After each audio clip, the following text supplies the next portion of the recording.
Fez is an indie game. No, stop. We're not done. I'm sorry. Okay, no, let's actually talk about the video game. Huh? Does that sound good with you guys? Okay. Fez is a retro-styled indie platforming game. It's been in development for over 5 years. The main gimmick to this game is that you're able to change the perspective at 90-degree angles. If you're jumping around and you can't find the next thing to jump on, you press the button and then it turns around and then there's another thing you can jump on. That's the premise behind Fez. The idea of altering perspective to adjust gameplay is something that's been around for a while. Sega's Crush did it, and apparently Gabe Newell was going to do it with Portal 2, before he realized that no one would play a Portal game that didn't have any portals or funny jokes about cake.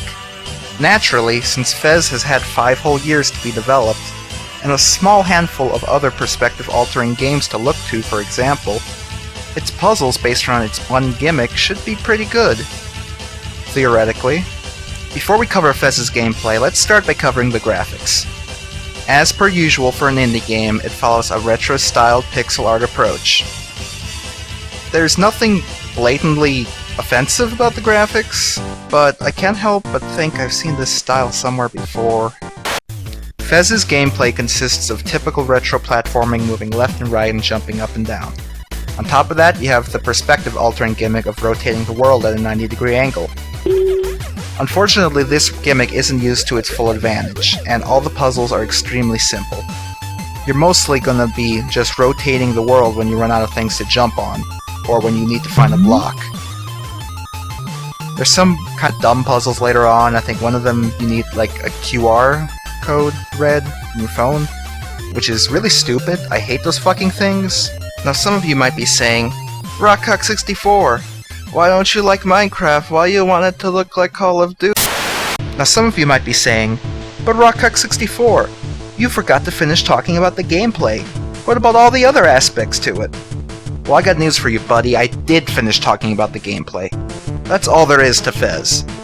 There's no enemies or obstacles. There's no way to die other than taking fall damage.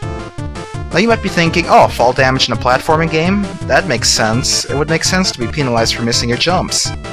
Well, it doesn't quite work that way, because when you die, you just respawn from the last platform you jumped off of. In the end, there's no penalty for doing bad, and there's no difficulty to the game. The old games that these retro-style indie platformers are trying to replicate had these things. They had difficulty, they had challenge, and they had a reason to keep playing. But these games that are supposed to be mimicking and tributing these games don't have any of that. Instead, they're focused on being art. On the subject of music, critics were praising Fez for its supposed deep, beautiful soundtrack. The reality, though, is that the game has next to no music, period. Just ambience created through chiptune samples. There are maybe 2 or 3 actual songs in the game, and they're as boring as the ambience. It sets the mood as being boring, empty, and full of itself very well, at least. It clearly thinks it's art. If you came to play a game, though, prepare to be twice as bored from the shitty, dull audio accompanying the bland, empty experience Fez has in store for you. The sound effects were clearly done in AS3 SFX, which is a sound generator most indie developers use when they're lazy and want a game to sound retro. So on top of the uninteresting ambience for background music, you have shitty generated sound effects in-game that aren't interesting. And of course, no work of art is complete without funny internet jokes. Look at that! It's just like that one picture I saw on the internet of the glasses going on the thing. It's pretty funny. I'm glad you have jokes that I know I'm supposed to laugh at already instead of new ones. Thank you. Now look, the way you know this game is art is because whenever you enter any area, you get to stare at it for 10 seconds while the camera pans around and lets you absorb all the art radiating off of all the pixels. That's how art works, I think. It radiates off of video games. Pretty sure. If that's not enough art for you, how about that cover? That's drawn by the Scott Pilgrim guy. So you know it's super indie. Why is the thumb on the wrong side of the hand? Did no one think to fix that before they released this? The game's creator, Phil Fish, sure is an important guy. He also wants to make sure you know about his opinions. Did you know that modern Japanese games are bad? That's what he said. Now granted, there are quite a few modern Japanese games that are pretty bad. Quite a few. But I feel like he's almost forgetting one. One that had some kind of influence over the game he spent 5 years making. I don't know, I could just be forgetting things. Nah, Japan just must blow dick.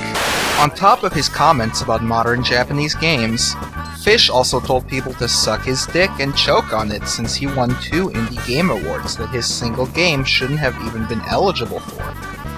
He called gamers the worst people since they frowned on him acting like a brat. People say that you shouldn't judge the game based on the creator, but I think Fish was aware of how unimpressive Fez ended up being, and figured if he at least acted full of himself, people would think the game was more than it really was. And he probably got some people downloading it and trying it who wouldn't have tried it before. As stupid as he acted, it was at least more entertaining than Fez ended up being, and it's probably all anyone will remember the game for. I don't really understand why this game took 5 years to develop. I mean, the graphics are all tiny pixel art, so that wouldn't have taken much time. And once the main gimmick is done being programmed, it seems like the only thing left to do is really create stages, and for something this simple, I don't think that would have taken that long. Or if they took this long, the stages should have at least been really good. Instead you have this. And I don't understand why it took so long. I mean, some guy even did the same game in Flash, like, a while ago, in a lot less time. And his game actually had enemies, and difficulty, and proper gameplay mechanics to actually make it a proper game. So I can't figure out what this guy was doing for 5 years. What were you doing? For 5 years! Various big-name game review sites such as IGN gave Fez high reviews. IGN gave it a 9.5, claiming that Fez is a shout-out to old gaming, and that it reminds players why they fell in love with games in the first place. Fez, and most indie platformer games trying to be old school, don't quite hit the mark. Old school games were always about challenge, presenting gamers with new obstacles, new ideas, and pushing the hardware as hard as it possibly could. Fez, and all these other cookie-cutter indie platforming games don't do any of this. They just try to put on a pretty face with bright, blocky graphics to make you think it's just like the games you played when you were a kid. Then the actual gameplay is nothing. I guess the big review sites like IGN felt they had to give Fez high scores because it was such a long, developed, and super hyped game amongst indie gamers. They're probably looking to the internet and seeing all these people hyped on indie games and Minecraft, feeling like these are the games they have to play because they don't like Call of Duty. You don't have to go to the opposite side of the spectrum just because you don't like the mainstream big hit games. It's okay if you don't like Call of Duty. That doesn't mean you have to run all the way to the other side of the street and play with indie games in the dirt. You can appreciate big name games and smaller games as well. But there's plenty of games you're missing out on if you just go to one side or the other. Most games on the extreme sides of the indie to big budget spectrum are going to have huge problems. But that's something that just comes with extremism in general. Naturally, if you try to make the most hardcore or the most indie game in the world, it's gonna turn into a stereotype of itself. That's why you have all these indie games that all look the same with retro-style big pixel graphics, which end up just being jokes that are made to look like these old games. And it's also why you have this endless supply of brown, desert, modern military shooters, which are also completely undistinguishable from each other. It's because you're trying so hard to appeal to this one side of gaming that you're leaving the other side behind. I'm not saying that a game should try to appeal to everyone in gaming, no, that's terrible. But understand when you're going too far. 5 years ago, maybe this game would have mattered.